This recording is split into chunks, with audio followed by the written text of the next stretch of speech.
Arriba Guayas, un abrazo para todos ustedes. Buenos días, buenas tardes, desde el Empalme hasta Balado, aquí en Guayaquil también donde nos escuchan.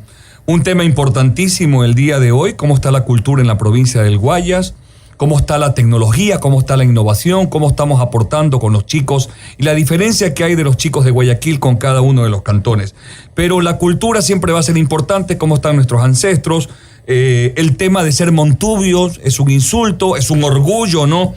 Así que vamos a estar tocando este tema el día de hoy, conjuntamente con María Emilia García, ella es directora de carrera de Artes Audiovisuales, Universidad Católica de Guayaquil, directora premiada por la mejor película latinoamericana, La Descorrupción. Vamos a hablar sobre el tema de la cultura.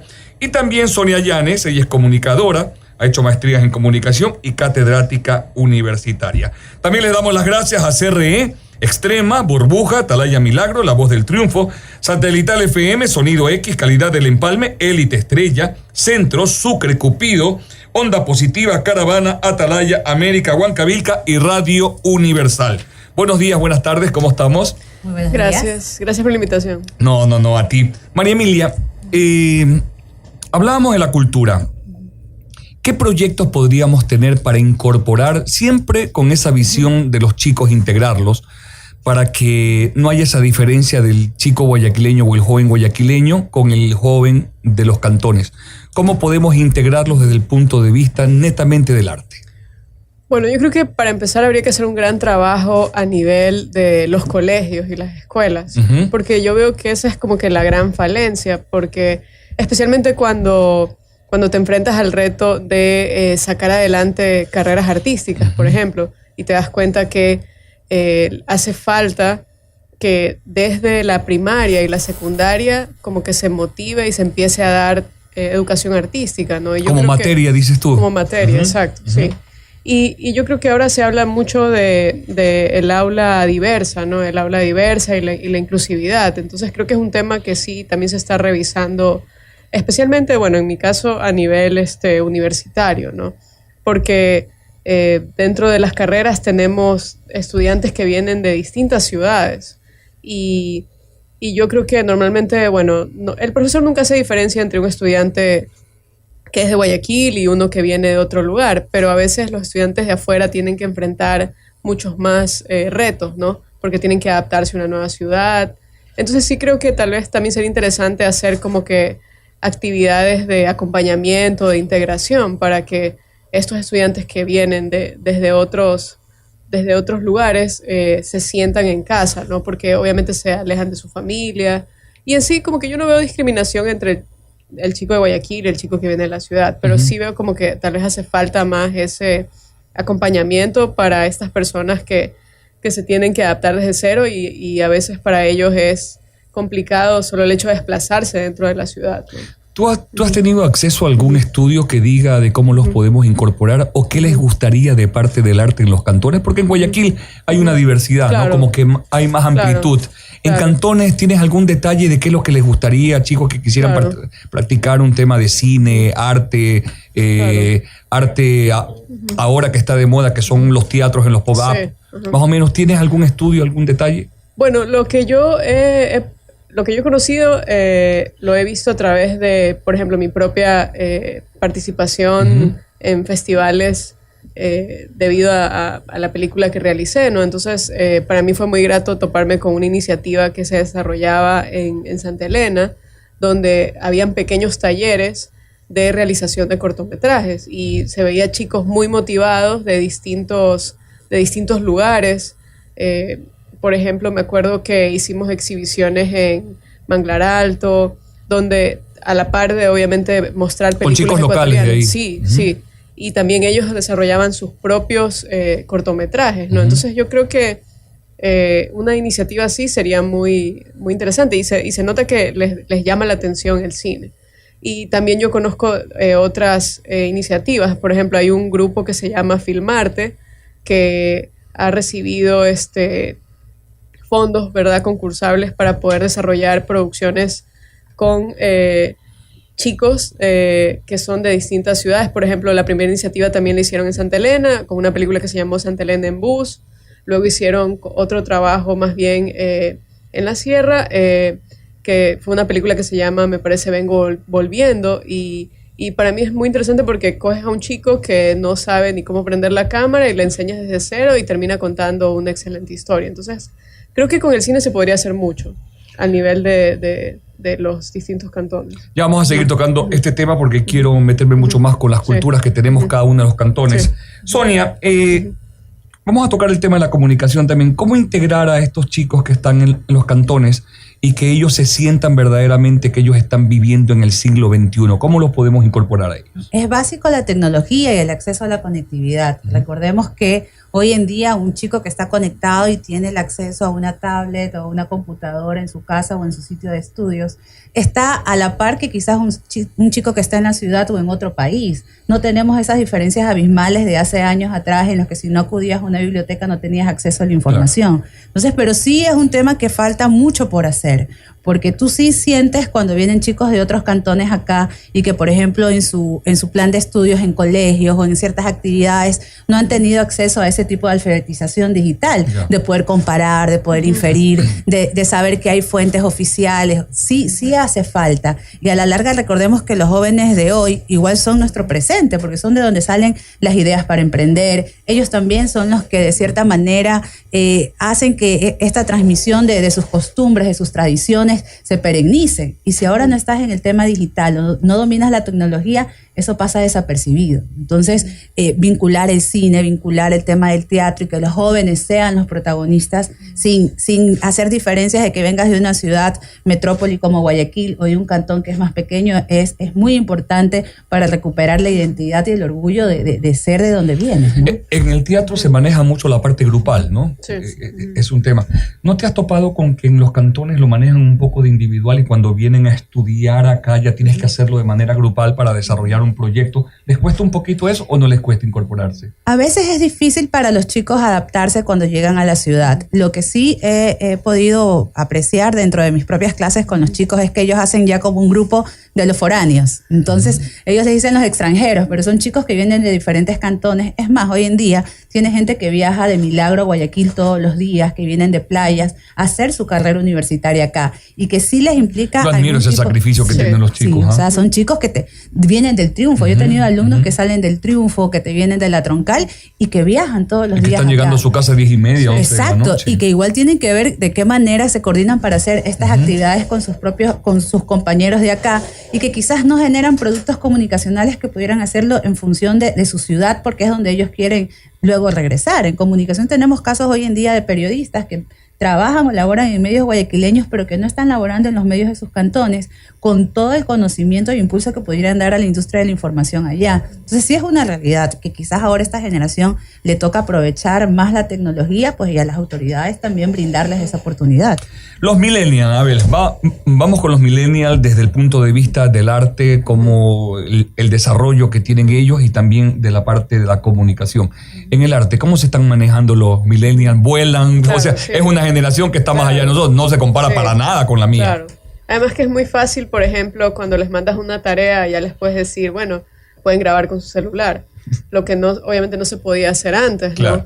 Porque particularmente ellos son como que muy autodidactas, o sea, ya no son estudiantes que como que te llegan y que no saben, son personas que desde el hecho de tener Instagram, ¿no? Saben lo que es aplicar un filtro, lo que es retocar una foto. Pero lo captan rápido, ya lo tienen incorporado, lo llevan desde, no sé, hablamos desde el colegio, ya lo llevan incorporado, o sea, son muy rápidos. Te digo porque yo no tengo nada de eso, yo me crié a otra velocidad, y hay que decir las cosas como son acá. Yo me crié en otra velocidad, y hay momentos, Sonia, no sé si les pasa a ustedes, pero digo, a ver, un poquito más despacio, que no, ellos vuelan, están en otra esfera. Claro, sí, al menos, por ejemplo, con los de primer ciclo, ellos de una quieren coger todos los equipos. Y más bien nosotros tenemos que decirles, no, todavía como que ahorita estás a un nivel vamos donde... paso a paso, ¿no? Sí, por ejemplo, no te hemos enseñado todavía sonido, entonces, porque ellos de una vuelan y quieren ya hacer con diálogo y quieren hacer algo de otro nivel, aunque el profesor solo les esté pidiendo, tráiganme un plano medio ya, pero ellos ya quieren incorporarle más elementos, ¿no? Pero sí, en lo digital, en lo tecnológico, ellos son muy hábiles. ¿Te facilita mucho más trabajar con ellos? Sí, o sea, yo creo que sí, en ese sentido sí. Porque sí a veces cuesta cuando porque yo he tenido distintos tipos de grupos, grupos que te llevas como que semana tras semana tratando de explicarles un proceso de manejo de un software, y otros grupos que te das cuenta que las primeras clases que preparaste estaban de más porque digamos que ya están a otro nivel, ¿no? Entonces sí ayuda, definitivamente ayuda a eso, porque obviamente el primer escenario es más frustrante para un profesor. Sí, ahora por ejemplo una diferencia que tienen los millennials es que están acostumbradas a la doble pantalla. Entonces, y el profesor ahora se tiene que acostumbrar a eso. Hasta hace unos 5 años atrás, todavía en las aulas de clase se discutía si el alumno podía o no estar con el celular. Y esa ya es como una batalla perdida. ¿Estás hablando computadora o computadora, tablet y aparte el celular, porque tienen 3 pantallas. Entonces, ¿qué es lo que le toca hacer ahora al profesor? Generar actividades en clase para que, igual con celular en mano, el alumno esté conectado contigo. O sea, no puedes pretender que se va a aislar del celular, porque así sea. Yo he visto, y creo que mucha gente escuchará de esos hijos que están en la mesa comiendo y abajo tienen el celular y ni siquiera ven la pantalla y te pueden mandar mensajes. Y pueden completos. estar haciendo las 2, 3 cosas al mismo tiempo. Porque son multitareas. Entonces, la educación también cambia, pasa por esos cambios. Y ahora, también hay una diferencia entre nuestros millennials latinos, nuestro millennial ecuatoriano, el de Guayaquil y el de Cantones, porque no olvidemos que la clasificación de estas generaciones digitales va por tu relación con la tecnología. Entonces, no es el mismo tipo de relación que tiene un joven que quizás ya a los 10 años sus papás le regalaron un iPhone o un buen teléfono Android para manipular, a quizás el joven en Cantón que tuvo que esperar un poco más. Entonces, y que allá en Cantón a lo mejor no tiene el acceso a tecnología, sino que todavía tiene que ir a un cyber para conectarse. Esa es la diferencia que podemos tener con el que está en la ciudad. Exacto. Entonces, el de la ciudad es mucho más rápido para investigar, para inferir, para saber dónde hay fuentes oficiales, e inclusive en su relación con el mundo, porque cuando tú vives en un sitio donde no tienes tanto acceso a la tecnología, puedes escuchar cualquier información y te pueden malinformar. Entonces, hasta en eso, ahora la tecnología se implica mucho, y la capacidad de que nosotros como adultos y como profesores les demos a los jóvenes de que puedan llegar a conclusiones con información veraz forma parte de la cultura, ¿no? La parte social es fundamental. Los GAT municipales y los gobiernos provinciales tienen la obligación de estar en la parte social, y dentro de la parte social, deporte, cultura, ¿no? ¿Qué hago? Yo soy un chico de un cantón y tengo el desarrollo, tengo yo la idea en mi cabeza de una película, un reportaje, de hacer algo que salga en beneficio de mi cantón, o por último generar un contenido importante. ¿Qué tengo que hacer? ¿De qué manera me pueden ayudar si yo sé que ese GAT municipal no me puede ayudar mucho porque no tiene el dinero disponible para darme la iniciativa o para darme ese primer empujón que yo necesito para ingresar en el tema del arte? ¿Cómo podemos ayudarlo? ¿De qué manera podríamos incorporarlo todo? Bueno, para mí, básicamente, lo que tiene que tener la persona es creatividad. Porque, por ejemplo, una película puede llegar a costar cientos de millones de dólares, como se puede grabar también con un celular. Entonces, normalmente sí se ofrecen en distintos espacios talleres gratuitos, ¿no? Para personas que tienen interés en torno a cierta área. Por ejemplo, nosotros ofrecemos talleres gratuitos sobre cine. También otras entidades yo he visto en las redes sociales que también tienen como que sus propias iniciativas de capacitación, ¿no? Pero yo creo que, por ejemplo, lo que yo haría en el caso del ejemplo que usted pone es simplemente como que no limitarme por las barreras, sino buscar contar una historia que pueda grabarse con la estética del celular y luego aprovechar el poder de las redes sociales, porque ahora un contenido que es bueno, que llega a las redes sociales, puede viralizarse. Entonces, digamos que no hay límites en ese sentido. Te hablo de un documental. Yo estoy en una zona donde estoy Milagro, Naranjito, Simón Bolívar, una zona donde hay mucho azúcar ahorita, donde hay un desarrollo productivo importante. O te puedo hablar de la zona donde está Paso del Arroz, Paso al Maíz, todo lo que es Palestina, ingreso a Colimes, Balsar, el empalme. Tengo el documental en mi cabeza, pero no tengo el apoyo necesario.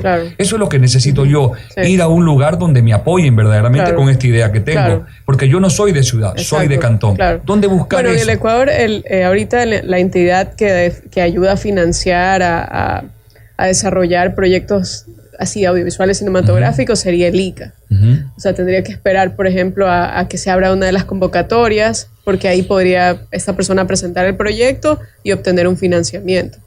Eso sería, por ejemplo, una opción, ¿no? Otra opción también sería, obviamente, construir, obviamente, como que el dossier del proyecto y tratar de ver a quién le interesaría la idea. Por ejemplo, si esto sería algo de interés para alguna entidad estatal, ¿no? Porque puede ser algo de contenido educativo o algún canal de televisión, tal vez buscar algún auspicio privado, ¿no? Pero, o sea, obviamente todos esos son escenarios complejos donde Exacto. hay que luchar para conseguir Hay que los lucharla, insumos. así es. Claro, o sea, Hay un que joven de luchar. cantón que tenga la visibilidad o la Sí. posibilidad de acceder Sí. a una dirección de Sí. cultura o topar Sí. puertas va a ser bastante difícil si los mismos Sí. emprendedores no acceden a financiamiento. Sí. Imagínate un grupo de chicos de colegios, universitarios Sí. de primer año que quieran impulsar algún tipo Claro. de proyecto. Hay un espacio bastante grande y grupos de gente que está ávida de que crean en su propuesta y de poder hacer este tipo de productos. Además, recordemos que la cultura y la comunicación son vehículos para transmitir valores, ¿ya? Yo recuerdo hace muchos años, hace unos 20 años atrás, el Banco Central del Ecuador tenía un programa que se llamaba Programa Muchacho Trabajador, y dentro de eso se creó un centro de información y comunicación juvenil. Se trabajaba con chicos de colegios de quinto y sexto curso y se invitaban también jóvenes de Milagro y El Triunfo. Se identificaban líderes y ellos tú les hacías hacer documentales, recién empezaban los blogs. Pero ¿cuál era la clave del asunto? Era que a través de esos documentales ellos transmitían valores o temas culturales de la zona donde venían. Pero eso quedó ya luego trunco. Entonces sí hay un espacio de que si tú vas y como joven tratas de googlear o ver a dónde busco apoyo, no lo hay. Realmente no hay donde ellos puedan decir, tenemos este proyecto, que tal municipio nos apoye. También es que a nivel también de las autoridades locales no hay presupuesto ni para sus obras físicas. Muy poco presupuesto para poder apoyar. Y realmente la cultura se siente como intangible. Entonces, como todo intangible, te lo dejan No, y en como que te va quedando atrás, ¿no? Sí. Entonces hay prioridad como servicios básicos, agua potable, aceras, bordillos, sus caminos vecinales, como que la cultura va quedando un poco atrás. María Emilia, ¿cómo nació este tema del arte en ti? ¿Te lo inculcó tu familia? ¿Naciste con esto o lo fuiste haciendo en el camino?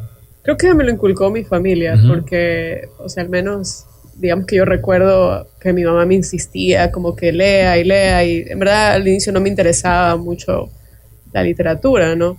Pero como me gustaba, como cualquier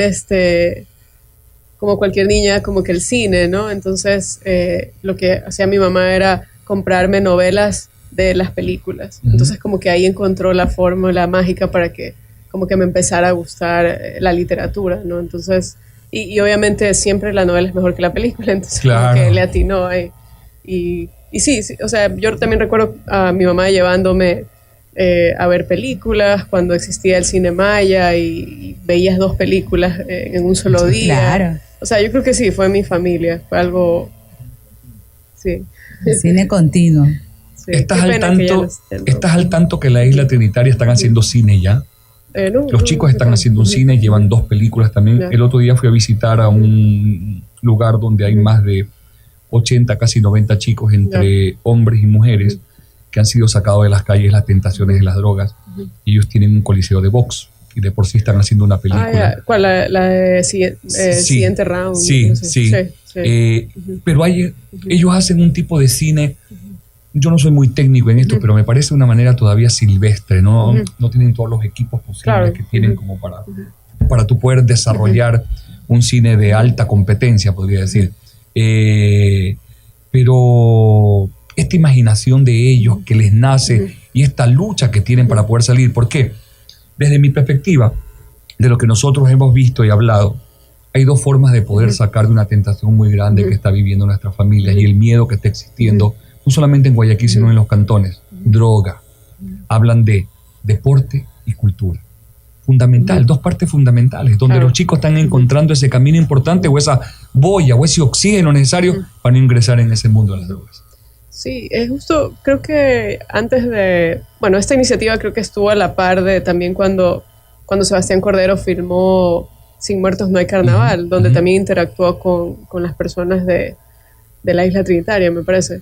Y yo también había visto esas pequeñas iniciativas. Hay un cineasta también que se llama Jackson Jackson. Así es. Que es quien vende sus películas. Lo conocí y él va con su CD ahí. Sí, yo creo que él ha logrado mover a toda esa comunidad también como para que como que le pique así el bichito del cine, y por eso sí, es verdad que es un cine que es como un cine que yo lo llamaría hasta como de micro presupuesto, pero por ejemplo hay grandes, la tercera industria más grande del cine está en Nigeria, y son películas, o sea, de ese tipo, ¿no? Entonces yo creo que como que siempre y cuando alguien quiera contar una historia y hay un público que lo consuma, porque yo creo que el atractivo, si lo homologo a lo que pasa en Nigeria, es que a la gente le gusta verse a sí misma en las películas. Es como que sale Avengers, Infinity Wars, y ellos hacen su propia versión. Entonces, como que es algo muy lúdico, ¿no? Hace poco tuvimos un evento para como que darle la bienvenida a los estudiantes de la primera promoción de la carrera de cine, y justo escogimos una película que giraba en torno a eso, que se llama Por favor, rebobinar. Y un poco el espíritu de la película es hacer como una especie de cine comunitario, donde la gente de un mismo barrio actúa, escribe y produce la película, ¿no? Entonces, creo que eso es algo que se ha perdido por el hecho o como que queda un poco en segundo plano por el hecho de que el cine se ve más como algo de explotación comercial, claro, ¿no? También se lo ve inalcanzable, ¿no? O sea, se lo ve inalcanzable. Porque piensa a lo mejor que tienen mucha plata que invertir. Sí, efectivamente. Pero yo concuerdo con usted que el cine, que el arte y el deporte, la cultura, como que es una gran herramienta. Es demostrado, estadísticamente, es lo único que puede alejar a los chicos de las tentaciones de la droga. Por eso yo decía, ¿no? Que hace falta más tener un mayor grado de educación artística en los colegios. Yo creo que eso es algo vital que le hace falta al Ecuador en general, hasta para mejorar su grado de producción artística, ¿no? Hablando de materias, porque tú dices incorporar una materia importante. Sonia, esta parte, leía yo también un artículo de los emprendedores.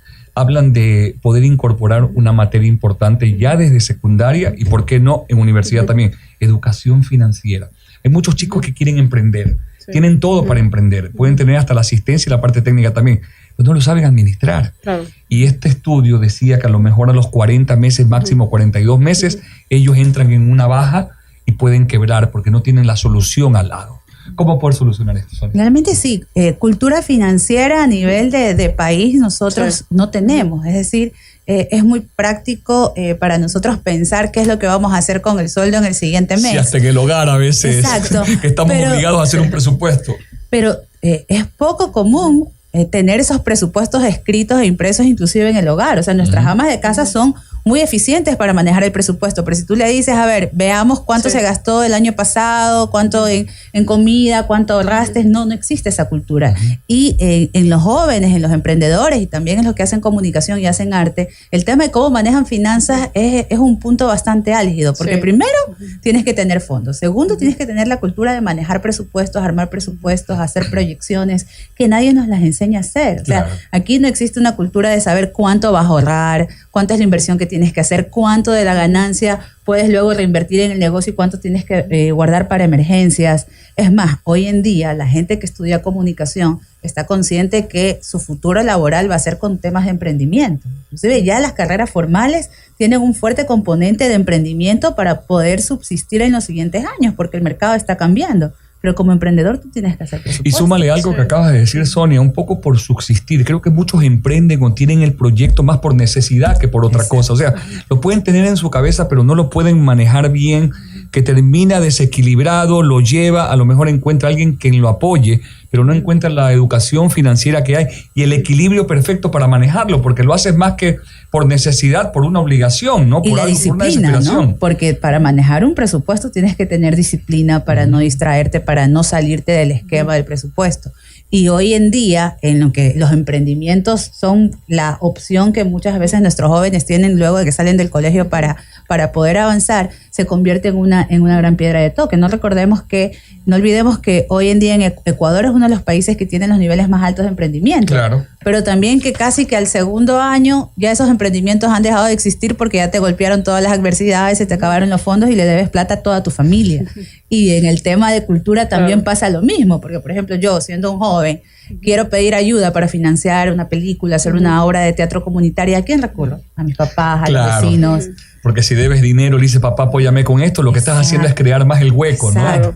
Definitivamente. Nos quedan los últimos 5 minutos. Vamos a dedicarle a la parte netamente cultura, pero de cada cantón. Yo recuerdo, María Emilia, Sonia, de que en cada uno de los cantones tienen sus fiestas, se llamaban antes los grandes balconazos, Exacto. los grandes bailes que habían, los amorfinos, las serenatas que le llevaban a cada uno, porque uno recuerda a las tías, ¿no? Me llevaba tal serenata. Hay que continuar con este tipo de cosas, forma parte de nuestra vida, de nuestra provincia, de nuestra cultura. Yo creo que sí, especialmente, bueno, ahora que vienen las fiestas de Guayaquil. De Guayaquil. Estoy seguro que como que se va a ver bastante rescate de las tradiciones guayaquileñas. Por ejemplo, particularmente la carrera de turismo de la Universidad Católica va a ser una actividad en el Mall del Sol, donde va a ser como desfiles de trajes típicos, va a ser también como que degustaciones así gastronómicas de platos también típicos. O sea, yo creo que en general toda iniciativa en torno al rescate cultural es válido, porque como que si vemos las experiencias de otros países, hay otros lugares donde la gente se siente como que muy orgullosa, empoderada, identificada. Sí. Aquí mismo tenemos. Sí. Yo siento al manabita muy orgulloso de sus tradiciones, de su comida, de su gastronomía. Te dicen, ven, tenemos las mejores playas. Ojo, también las tengo yo. Exacto. Yo tengo playas, mi único balneario que tiene 14 kilómetros de las playas más hermosas que hay y más amplias. Pero ellos dicen, no, yo tengo la mejor gastronomía. Sí, es rico, pero es que volver a sentirse orgulloso de lo que tenemos. Y un ejemplo cercano es lo que vivió Colombia. Si tú recuerdas la marca País de Colombia cuando surge toda empoderada y apoyada por el movimiento cultural y por las raíces culturales que ellos empezaron otra vez a difundir. Música, gastronomía, las diferentes etnias que ellos tenían. Entonces, en nuestro caso, nosotros como guayas, en donde la cultura montuya es parte de nuestra realidad, no podemos desligarnos. O sea, realmente el guayacense tiene fuertes raíces montubias. Claro, ¿y qué es ser montubio? Claro, es que te guste la música, esta música alegre, la gastronomía, cosas que realmente nosotros vivimos en el día a día, pero que no estamos conscientes que es parte de nuestra cultura montubia, porque durante mucho tiempo lo escuchábamos como feo, ¿no? Y entonces la gente decía montubio, lo vinculaba con un tono despectivo. Exactamente. Claro. Cuando nosotros tenemos nuestras raíces montubias y en cantones, que ya se acerca agosto, por ejemplo, son las fechas de muchos cantones que celebran a través de rodeos, de festivales gastronómicos, es una forma de vivirlo también, ¿no? Bueno, lógico, se ha hecho muchos rodeos, se ha institucionalizado el tema de parte de la Prefectura del Guayas, creó en algún momento el tema de las balsas, que los pescadores pintaban las velas. Esto se hizo en playas, y lo de las cabalgatas quedó o está a punto de quedar institucionalizado como parte importante de la provincia del Guayas. Obvio, el caballo, yo asocio al caballo más que la cabalgata que sigue, lo asocio mucho con el agricultor. Exacto, el aspecto productivo, sí, ¿no? Sí, la parte productiva, o sea, el hecho de las cabalgatas, perfecto también, pero yo asocio mucho al caballo como ese compañero de trabajo del agricultor, ¿no? Es el medio de transporte, el medio para poder llevar sus productos, para poder subsistir. Es más, una de las primeras adquisiciones y que es como tesoro de los montubios y la gente en el campo es su caballo, porque saben que con eso... Que hasta eso estamos perdiendo, Sonia. Exacto. Me dicen, porque ahora los chicos ya no le dan un caballo, le dan una moto. A ese abuelo lo que hacía era enseñarle al papá de ese chico a montar a caballo. Porque por último dicen que el que te lleva seguro es el caballo. Claro. A moto no. Pero mire, una señal como que de que nos falta este rescate cultural. Por ejemplo, si usted va al mercado artesanal aquí en Guayaquil, o sea, la mayoría de las cosas que venden ahí son de la sierra. De la sierra. Claro, entonces eso es un indicio de que hay algo que está mal, ¿no? Y no el sombrero nuestro, la maca que podemos hacerlo también, o el dulce también que podemos hacerlo. Sí. Tienes toda la razón. Bueno, ¿se nos queda algo más, María Emilia? Muchísimas gracias. Gracias nuevamente por la invitación. Y nada más, lo único que quisiera decir es que a los chicos, si están escuchando el programa, que no tengan miedo de perseguir una carrera artística, que no es como que me voy a morir de hambre. Nos escuchan en cantones los chicos. O no voy a tener quien me apoye, en verdad. A veces el mercado puede estar tan saturado en otras áreas que estudiar una carrera artística puede ser un camino que está por descubrir, ¿no? Donde puede haber mucha oportunidad. Pero yo sí creo que es el miedo al apoyo, como que no encuentran ese apoyo donde ellos se puedan sostener verdaderamente. Muchísimas gracias, María. Gracias. Sonia, tus últimas palabras. Sí, que la tecnología junto con la cultura son vehículos para tener progreso y igualdad de condiciones para todos. Yo creo que los jóvenes son quienes tienen que aprovechar pues y tocar puertas, y las autoridades también cumplir con su papel y fomentar estos espacios. Yo les agradezco muchísimo, no gigantes, también a CRE, por supuesto, Radio Extrema, Burbuja, Atalaya Milagro, La Voz del Triunfo, Satelital FM, Sonido X, Calidad del Empalme, Élite Estrella, Radio Centro, Sucre, Cupido, Cristal, Onda Positiva, Caravana, Atalaya, América, Huancavilca y Radio Universal. Muchísimas gracias, nos vemos la próxima semana. ¡Arriba Guayas!